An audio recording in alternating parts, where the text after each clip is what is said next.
Je suis vraiment heureux ce matin de pouvoir vous apporter la pensée du Seigneur. Et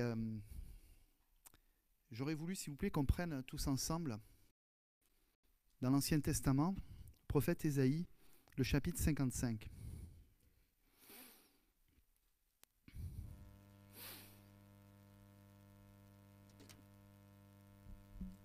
Nous venons de finir un repas et je vous en propose un autre.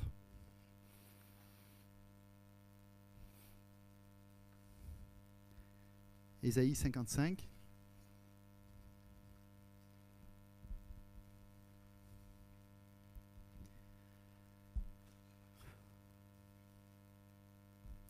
Vous tous qui avez soif, venez aux eaux, même celui qui n'a pas d'argent. Venez, achetez et mangez. Venez, achetez du vin et du lait, sans argent, sans rien payer. Pourquoi pesez-vous de l'argent pour ce qui ne nourrit pas? Pourquoi travaillez-vous pour ce qui ne rassasie pas? Écoutez-moi donc, et vous mangerez ce qui est bon, et votre âme se délectera de mes succulents.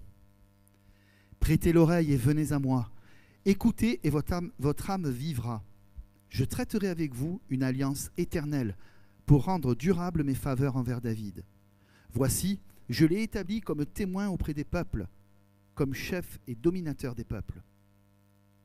Voici, tu appelleras des nations que tu ne connais pas, et les nations qui ne te connaissent pas accourront vers toi, à cause de l'Éternel, ton Dieu, du Saint d'Israël qui te glorifie. Cherchez l'Éternel pendant qu'il se trouve, invoquez-le tandis qu'il est prêt. Que le méchant abandonne sa voie et l'homme d'iniquité ses pensées, qu'il retourne à l'Éternel qui aura pitié de lui, à notre Dieu qui ne se lasse pas de pardonner. Car mes pensées ne sont pas vos pensées, et vos voix ne sont pas mes voix, dit l'Éternel. Autant les cieux sont élevés au-dessus de la terre, autant mes voix sont élevées au-dessus de nos voix, et mes pensées au-dessus de vos pensées. Comme la pluie et la neige descendent des cieux et n'y retournent pas sans avoir arrosé, fécondé la terre et fait germer les plantes, sans avoir donné de la semence au semeur et du pain à celui qui mange, ainsi en est-il de ma parole qui sort de ma bouche. Elle ne retourne point à moi sans effet, sans avoir exécuté ma volonté et accompli mes desseins. Oui, vous sortirez avec joie et vous serez conduits en paix. Les montagnes et les collines éclateront d'allégresse devant vous, et tous les arbres de la campagne battront des mains. Au lieu de l'épine s'élèvera le cyprès, au lieu de la ronce croîtra le myrte, et ce sera pour l'Éternel une gloire, un monument perpétuel, impérissable. Amen. Seigneur mon Dieu, je voudrais que tu puisses, Seigneur, me saisir. Seigneur, que je disparaisse devant uniquement ta parole. Seigneur, je veux être juste le canal qui conduit la pensée que tu as donnée ce matin. Merci de disposer chaque cœur et que cette semence puisse germer dans les cœurs et grandir dans le nom de Jésus. Amen. Donc ce matin, Dieu veut nous convier, comme on l'a pu le lire, à un festin, à un repas excellent, exceptionnel. Mais à qui s'adresse ce repas? Quel est ce repas? Je vais commencer pour qui il est. Au verset 3, il est dit « Prêtez l'oreille et venez à moi. Écoutez. » En fait, ce repas gratuit qui est offert, puisqu'on a bien vu qu'on pouvait venir sans argent, acheter de l'eau, du vin, du lait, qu'on avait besoin de rien payer. Ce repas gratuit, il est offert à tous ceux qui répondent à l'invitation, à tous ceux qui entendent cette invitation, qui prêtent l'oreille, comme le dit la parole, et qui viennent s'asseoir à la table. Tous ceux qui veulent saisir ce repas. Alors certains qui connaissent, qui lisent la parole de Dieu depuis des années vont me dire « Gianni, tu lis dans l'Ancien Testament, c'est pas pour nous. » Détrompe-toi. Verset 5. Voici, tu appelleras des nations que tu ne connais pas, et les nations qui ne te connaissent pas accourront vers toi, à cause de l'Éternel, ton Dieu, du Saint d'Israël qui te glorifie. L'appel est pour chacun d'entre nous. Il est pour nous aujourd'hui encore. Nous sommes les nations lointaines. Nous ne sommes pas directement issus, nous ne sommes pas juifs, nous ne faisons pas partie du peuple d'Israël.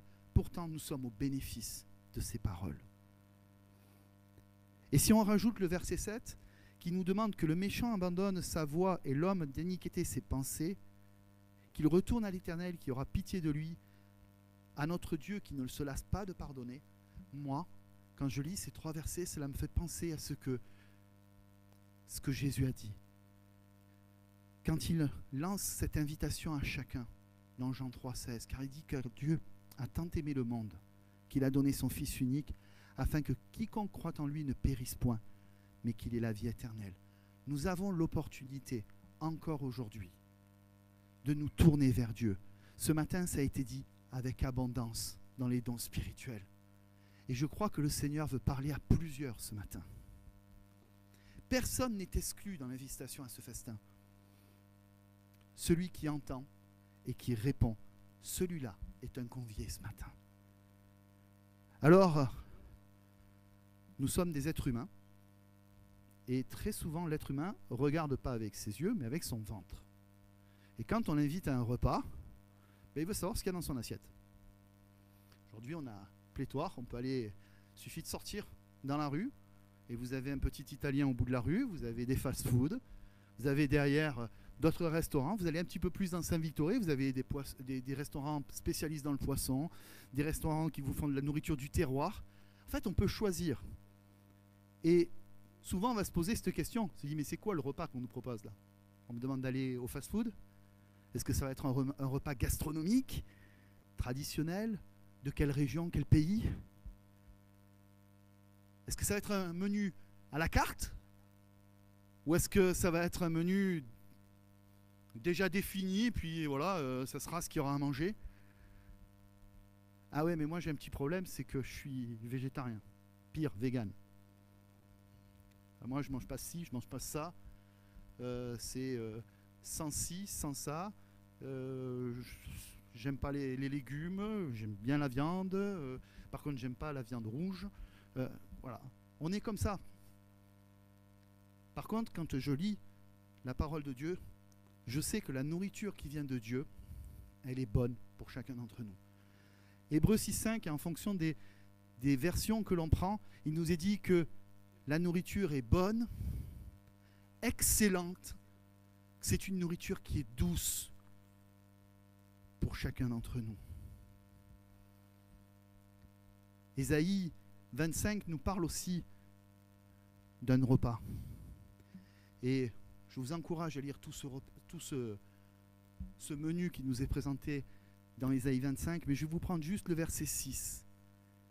L'Éternel des armées prépare à tous les peuples sur cette montagne un festin de mets succulents, un festin de vin vieux, de mets succulents, plein de moelle, de vin vieux clarifié. Et quand on lit le chapitre 25, on se rend compte que ce qui nous est annoncé, ce repas qui nous est annoncé, c'est la mort de Christ. C'est la mort de Jésus qui nous est annoncée. Et je vous rappelle ce que dit Jean 1, qu'il a été fait chair. La parole a été faite chair. Versets 1 et 2, au commencement était la parole, et la parole était avec Dieu, et la parole était Dieu. Elle était au commencement avec Dieu. Et au verset 14, et la parole a été faite chair, et elle habitait parmi nous, pleine de grâce et de vérité. Et nous avons contemplé, excusez-moi, il a contemplé une gloire comme la gloire du Fils unique venu du Père. Cette nourriture, c'est comme l'eau que Jésus propose à la Samaritaine. Une eau auquel on n'aura plus jamais soif. Si tu bois de cette eau, tu auras encore soif. Mais si tu bois de l'eau que je te donne, tu n'auras plus jamais soif. et ce deviendra une source qui jaillira jusque dans la vie éternelle. Une source intarissable. La nourriture de Dieu est là pour te nourrir, mais pour plus que tu aies faim, pour te rassasier. C'est une nourriture qui est pure, excellente. Elle est là pour te faire grandir. 1 Pierre 2,2 disait « Désirez comme des enfants nouveau-nés le lait spirituel et pur, afin que par lui vous croissiez pour le salut. » Mais c'est aussi une nourriture qui va suivre ta croissance, qui va être adaptée au fur et à mesure de ta vie. Dans Hébreux, au verset 5, il nous est dit qu'il va y avoir du lait pour les enfants et de la nourriture solide pour les hommes faits. Au fur et à mesure de la croissance, la nourriture de Dieu s'adapte là où tu en es. Et ce matin, Dieu nous propose 2 choses qui sont complètement indissociables pour lui. Son menu, il est simple. À son menu, il y a la parole, qui est la Bible. Que vous l'ayez sous forme papier, comme Paul, grosse Bible, que vous l'ayez sur votre smartphone, l'essentiel, c'est pas que comment vous l'avez, c'est ce que vous en faites. Qu'est-ce que vous faites de cette parole? On voit que Jésus, alors qu'il est tenté par Satan dans le désert, il vient de finir, il est en plein jeûne, c'est 40 jours qu'il jeûne, et il va être tenté, et il a faim. Et Satan va lui dire, mais change ces pierres en pain. Et Jésus de répondre, il est écrit, l'homme ne vivra pas de pain seulement, mais de toute parole qui sort de la bouche de Dieu. Amen. Cette parole, c'est une parole de la Bible. Et si vous fouillez, vous la retrouvez ailleurs, dans l'Ancien Testament. Deutéronome,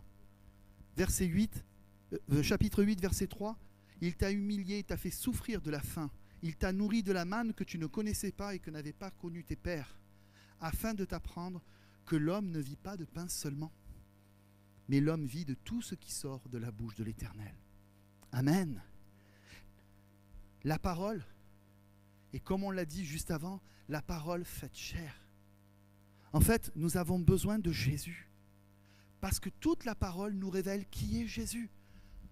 De la Genèse jusqu'à l'Apocalypse. C'est Jésus qui est au centre. C'est lui notre nourriture. Il est notre exemple parfait.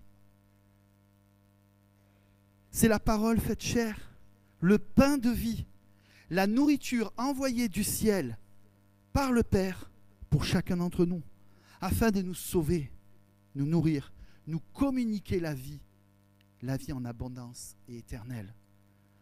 On peut lire cela dans Jean 6, du verset 32 à 40. Jésus leur dit, en vérité, je vous le dis, Moïse ne vous a pas donné le pain du ciel, mais mon Père vous donne le vrai pain du ciel. Car le pain de Dieu, c'est celui qui descend du ciel et qui donne la vie au monde. Amen. Les disciples lui répondirent, mais ils lui dirent, Seigneur, donne-nous toujours ce pain. Jésus leur dit, je suis le pain de vie. Celui qui vient à moi n'aura jamais faim, et celui qui croit en moi n'aura jamais soif. Mais je vous l'ai dit, vous m'avez vu, et vous ne croyez point. Tous ceux que le Père me donne viendront à moi, et je ne mettrai pas dehors ceux qui viennent à moi. Car je suis descendu du ciel pour faire non ma volonté, mais la volonté de celui qui m'a envoyé. Or, la volonté de celui qui m'a envoyé, c'est que je ne perde rien de tout ce qu'il m'a donné, mais que je le ressuscite au dernier jour. La volonté de mon Père, c'est que quiconque voit le Fils et croit en lui ait la vie éternelle, et je le ressusciterai au dernier jour. Amen. La deuxième chose qui est au menu, c'est peut-être un peu plus amer, surtout pour beaucoup de monde. Moi, je sais que j'ai eu du mal avec celle-là. Celle-là, elle a été difficile, parce que ça ne fait jamais plaisir. Le deuxième mets au menu, c'est l'obéissance à cette parole. Ce n'est pas le tout d'avoir la parole de Dieu. Ce n'est pas le tout même de la lire. Il faut aussi la mettre en pratique. Il faut suivre ce que la parole de Dieu nous dit. Il faut écouter les conseils de Dieu. Et j'ai fait des mauvaises expériences dans ma vie, à ne pas vouloir écouter, ce que la Bible disait, à ne pas vouloir écouter ce que mes pères disaient, les pasteurs me disaient, les anciens me disaient. Ça m'a coûté 2 voitures, la colonne, les cervicales déplacées, perte de boulot, chômage, plus de 6 mois, avec un bébé et une épouse, pour ne pas avoir écouté. Pour ne pas avoir écouté les conseils de Dieu. Pour avoir voulu faire ma volonté et non la sienne. Jean 4, 30 à 34 nous dit « Ils sortirent de la ville et ils vinrent vers lui. Pendant ce temps, les disciples le pressaient de manger, disant « Rabbi, mange !» Mais Jésus leur répondit « J'ai à manger une nourriture que vous ne connaissez pas. » Les disciples se disaient donc les uns aux autres « Quelqu'un lui aurait-il apporté à manger ?»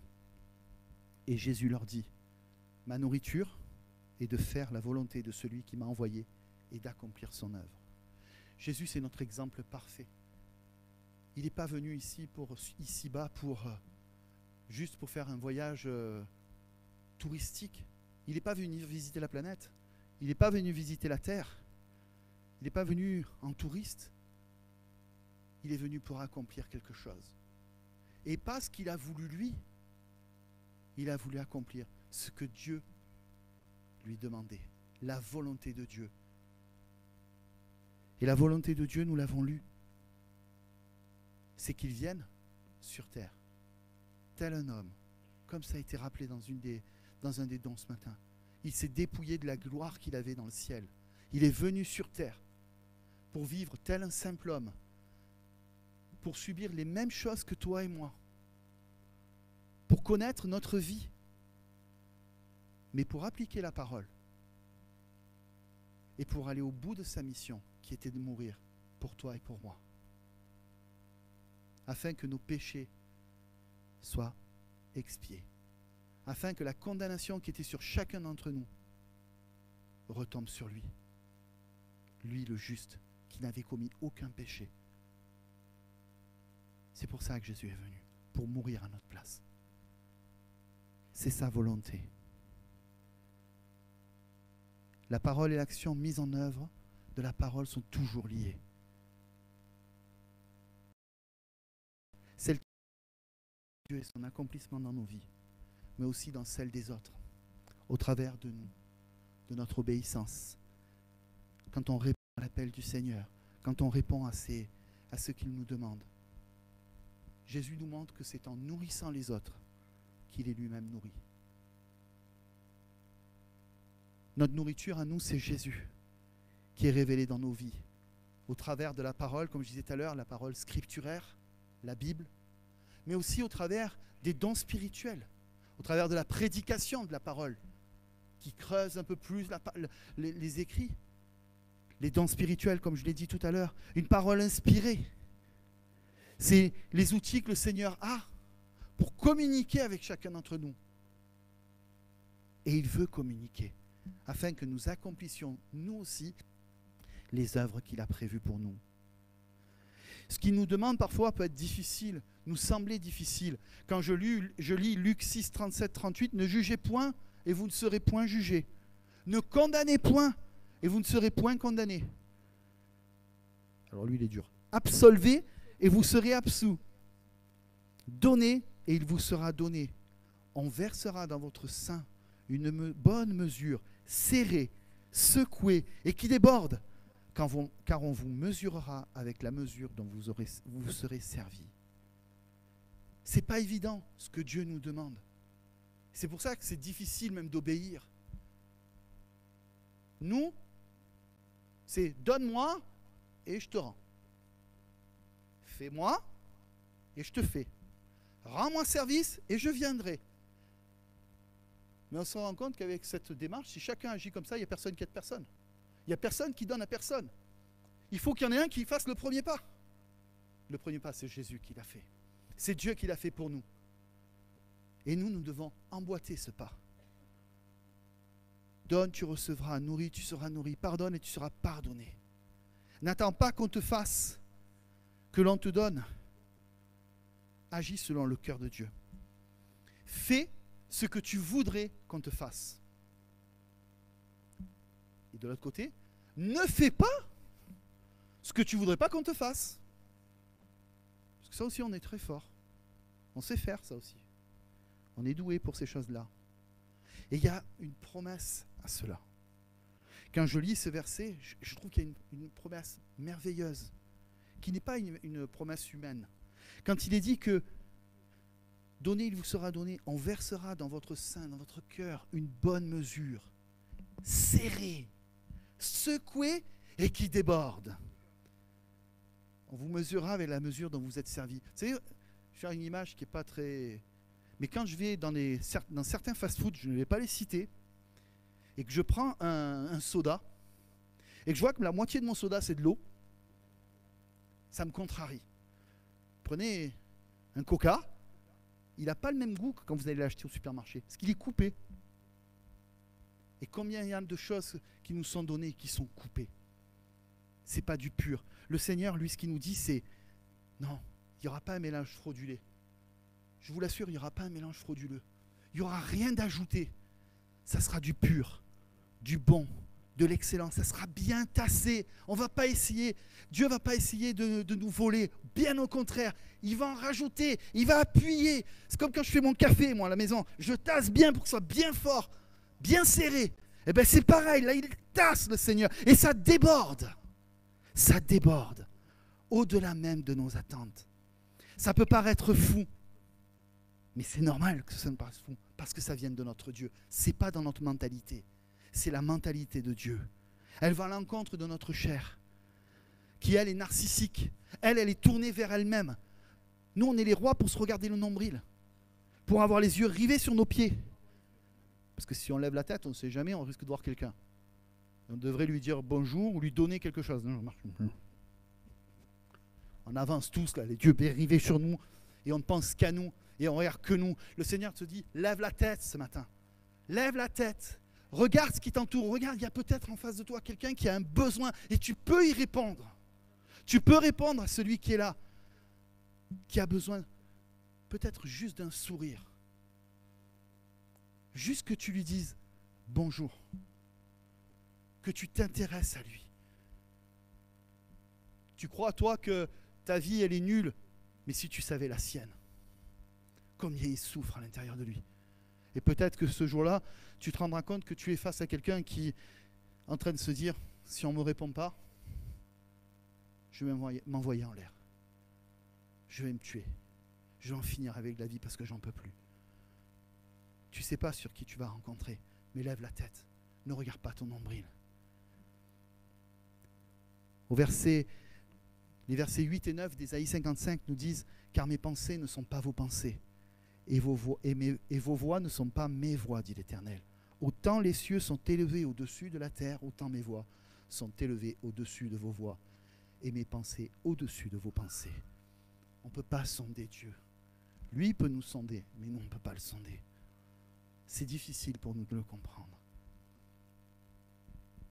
Au verset 2, il nous dit « Pourquoi pesez-vous de l'argent pour ce qui ne nourrit pas? Pourquoi travaillez-vous pour ce qui ne rassasie pas? Écoutez-moi donc, et vous mangerez ce qui est bon, et votre âme se délectera de mes succulents. » Quand j'ai lu ce passage, j'ai pensé à ce que Jésus dit dans Matthieu, au chapitre 6, du verset 25 à 34, quand il dit « Mais pourquoi vous vous inquiétez de votre manger et de votre boire? Pourquoi vous vous inquiétez pour votre vêtement? Est-ce que je ne m'occupe pas des oiseaux? Est-ce que je ne m'occupe pas des lys, des champs? À plus forte raison, je vais m'occuper de toi. Ne dis pas que mangerons-nous, que boirons-nous, de quoi serons-nous vêtus? Votre Père céleste sait que vous en avez besoin. Mais, au verset 33, Matthieu 6, 33, cherchez premièrement le royaume et la justice de Dieu, et toutes ces choses vous seront données par-dessus. Amen. L'inquiétude nous tue. L'inquiétude te tue. parce que tu t'inquiètes pour des choses qui n'ont pas de valeur. Le Seigneur sait de quoi dont tu as besoin. Et il te dit, je veux prendre soin de toi. Ne t'inquiète pas de ces choses-là. Au verset 27 de ce passage de Matthieu 6, il est dit que qui de vous, par ses inquiétudes, peut ajouter une coudée à la durée de sa vie? C'est pas parce que tu vas te gratter la tête toute la journée, que tu vas t'inquiéter pour ce que tu vas avoir dans ton assiette, pour ce que tu vas, que ça va aller mieux. Tu pries, Seigneur, je sais que tu m'aimes. Prends soin de moi, comme tu le dis dans ta parole. Et le Seigneur agira. Combien il y en a qui ont expérimenté ça ici? Moi, je l'ai expérimenté. Les fins de mois très difficiles, le 2 ou le 3 du mois. Eh oui, ça arrive. La paye n'est pas rentrée, qu'elle est déjà partie.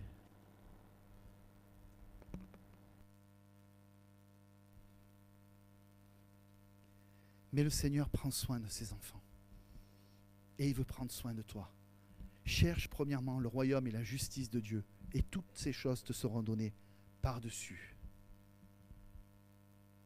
Ne nourrissons pas notre ventre et uniquement votre ventre. Après, vous risquez d'avoir de drôles de profils.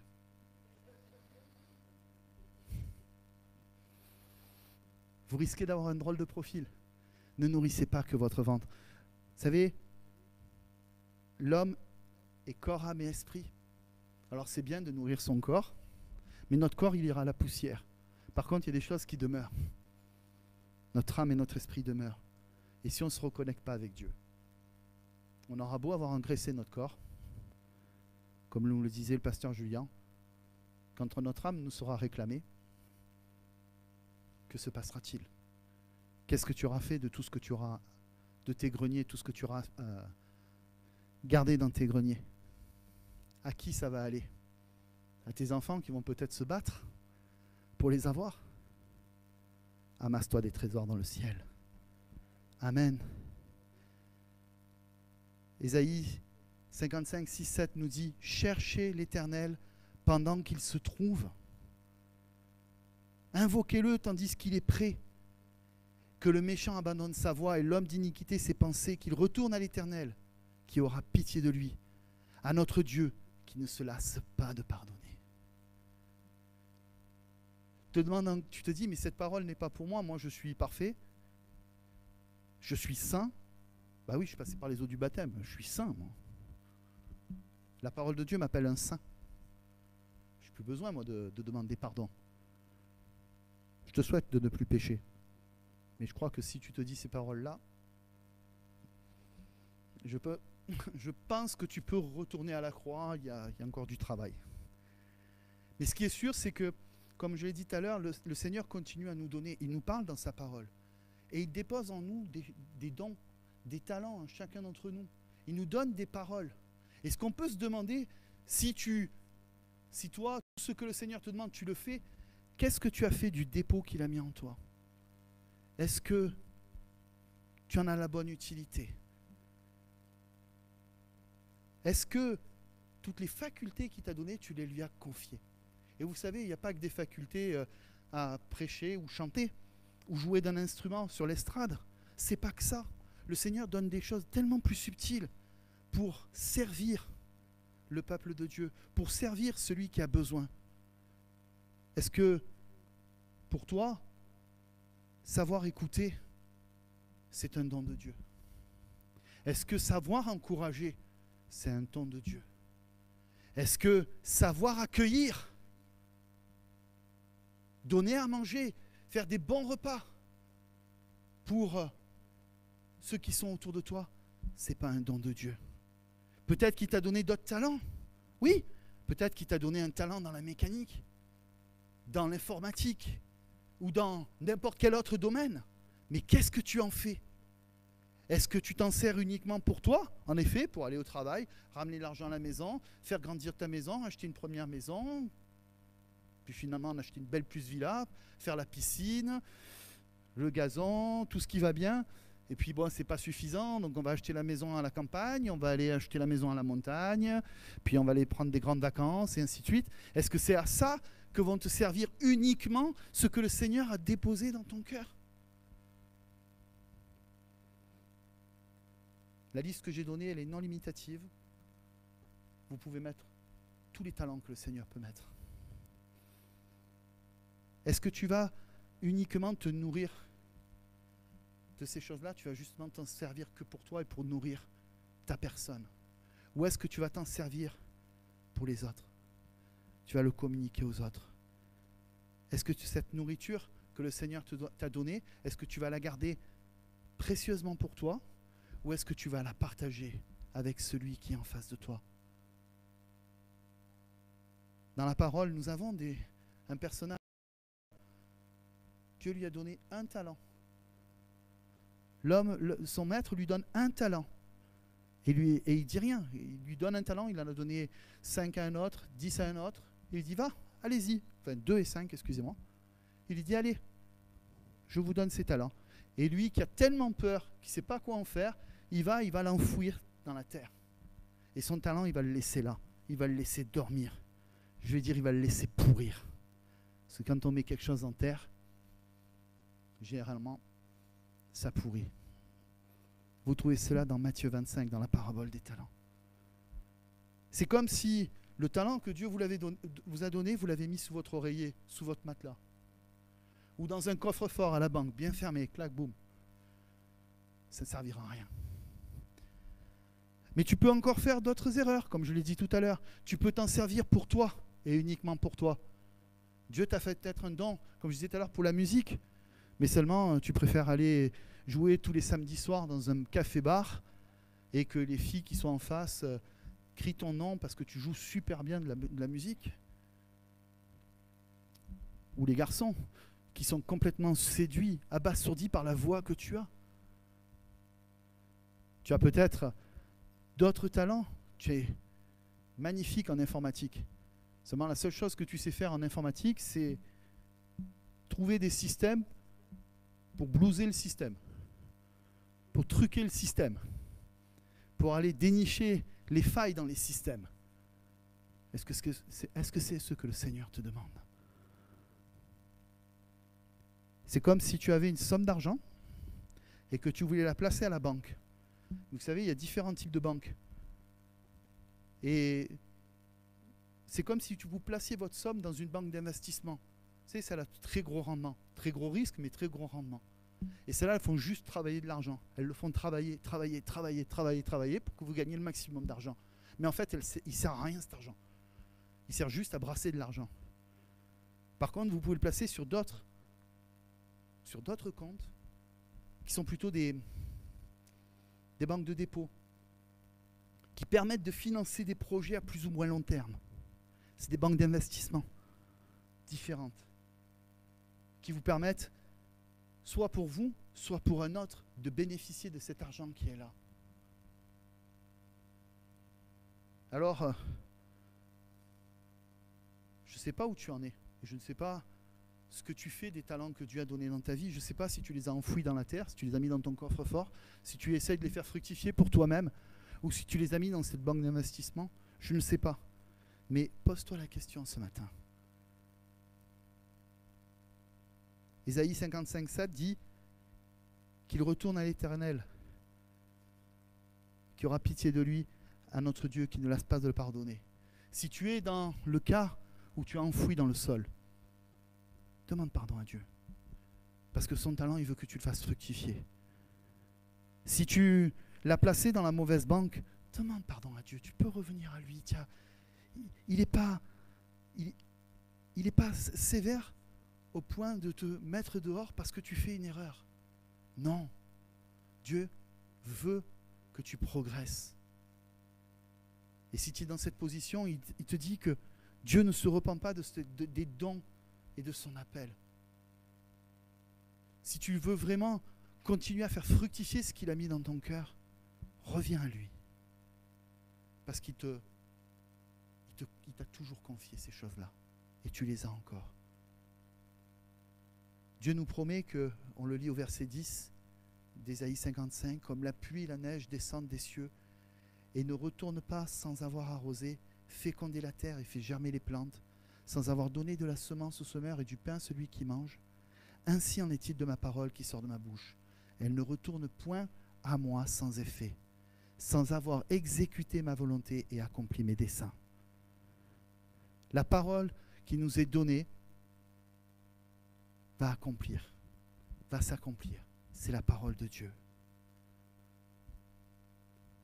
Dieu veut agir sur la terre, sur notre génération. Il veut travailler avec toi. Et il te promet d'accomplir ses desseins.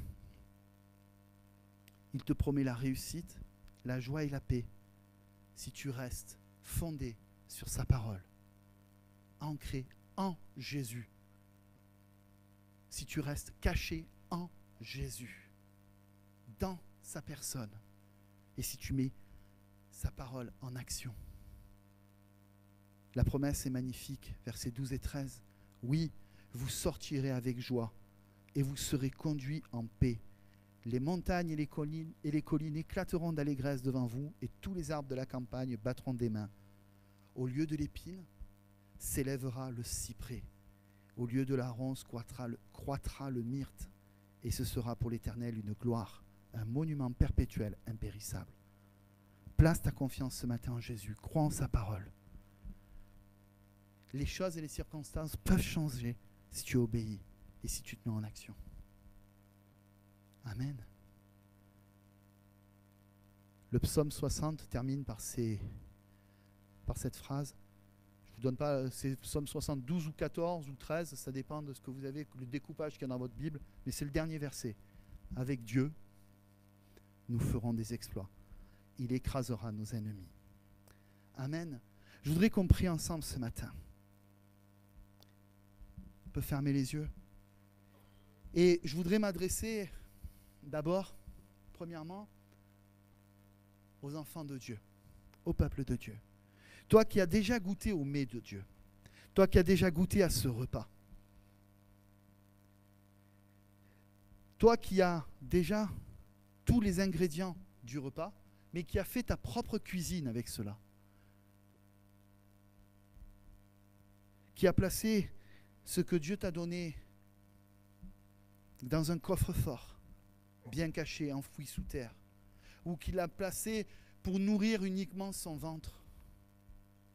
Tu peux revenir ce matin. Tu peux revenir à Dieu et lui demander pardon. La table est toujours dressée devant toi. Et Dieu se laisse encore trouver, comme nous l'avons lu. Reviens vers lui. Repens-toi. Remets-toi en selle. Car il veut faire des exploits avec toi.